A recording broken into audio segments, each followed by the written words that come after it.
তো বেঙ্গলি ট্রেডিশনে একটা পুজো রয়েছে যাকে আমরা রান্না পুজো বলি। আমাদের বাড়িতে আমাদের বাড়ির কজনের জন্যই হয় আর কি।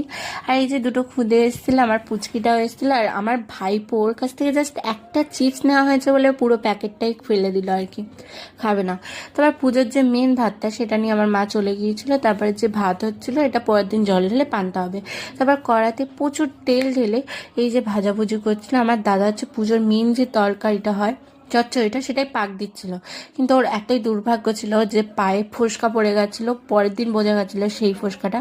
আর এই যে পান্তাট হয়েছিল, ভাজাভুজি হয়েছিল, ডাল চচ্চড়ি ছিল, আর এটা হচ্ছে একটা তেলে পিঠে, আর এটা হচ্ছে চচ্চড়ি, আর বেগুন ভাজাও ছিল, এটা জানি না কি। আর পুজোর প্রসাদও ছিল, আর আমার ফেভারিট ইলিশ মাছ ভাজা। আর এরকমভাবে ঠিক পুজোটা দিয়েছিল।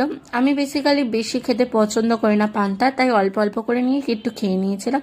তারপর বান্ধবী এসেছিলো, ওর সাথে প্রায় অনেকটা টাইম কাটিয়ে ওকে